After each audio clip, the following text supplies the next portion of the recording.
We all want our videos to go viral, right? But what makes a video truly stand out? Today, I'm going to break down a 3-step formula that'll have your viewers not only hooked within the first minute, but keep them engaged from start to finish. So with that, let's start with the main one, the hook. Trust me, I know. You all heard this a lot, but they didn't teach you what truly goes into the hook.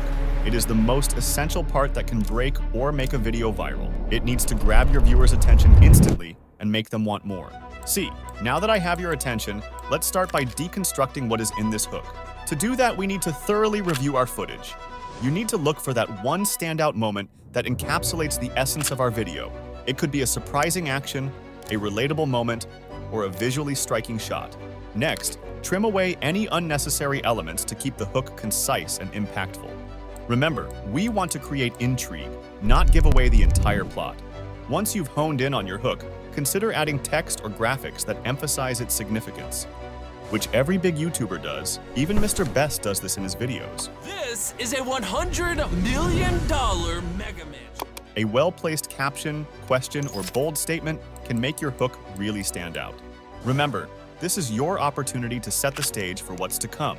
Get creative and let your vision shine. Bonus tip, by the way. In the beginning of the video, you can either add a transition effect, a zoom-in effect, or even a simple click sound effect, which really helps in keeping the retention. Also, don't be afraid to copy others' style. Just remember to add your own twist. It's just a source of inspiration, especially if you don't know where to start.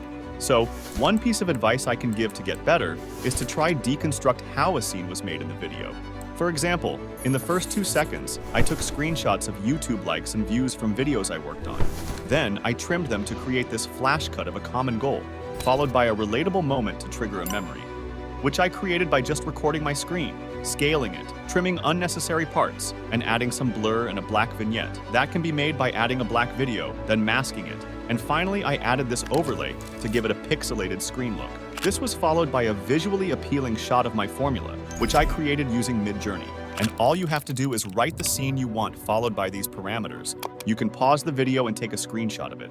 And right after that, I added a clip of someone watching a video. Then, a moment of silence for suspense, quickly followed by a text. But as you can see, it feels empty now, and for that we need to add sound effects, which is the second step to our blueprint. It's the most underrated part of editing, and most editors don't pay attention to it, but only great editors focus on it because they know its importance. They add depth, emotion, and that extra punch to your visuals. Start by selecting sound effects that match the mood and tone of your video, whether it's a swoosh for movement, a subtle camera shutter for transition, or a click sound effect for text.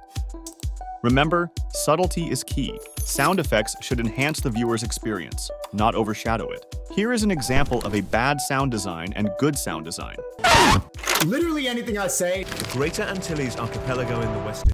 Adjust the volume levels until you strike the perfect balance between visuals and audio. Also, pay close attention to timing.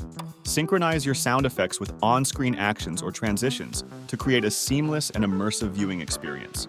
By the way, when it comes to transitions like mine, you can either find them by typing film burn transition or get them through my free editing pack, which also has some motion graphics and backgrounds.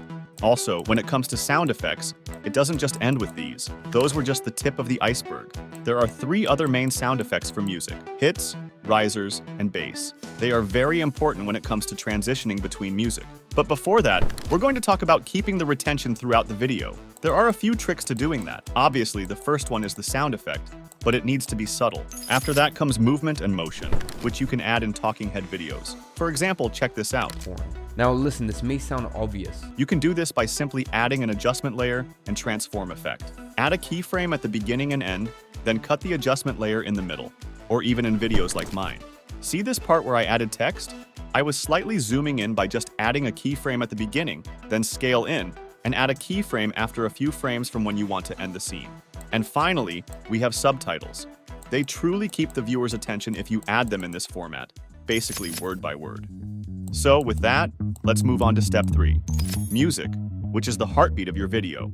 It sets the mood, builds emotion, and connects with your audience on a deeper level. They help greatly in keeping the retention graph high. When it comes to picking a track, think about tempo, instrumentation, and energy level. And depending on the type of video you are creating or how you want the storytelling to go, you need to choose specific music for that. For example, And epic music helps in building drama and momentum. But let's go further. Let's talk about some key elements that can make your video's soundtrack really shine: hits, risers, and bass. Here is how you can use them. In the beginning of your video, you can add a riser. And when it reaches its peak moment, add a hit after it. And add bass in the background, then you can add your music. That's how I made this video. And don't forget to maintain that balance. Ensure that the music complements and does not overpower any dialogue or sound effects. It's all about creating a harmonious audio landscape. Remember, practice and experimentation are your best friends. Keep refining your editing skills until you run out of creativity.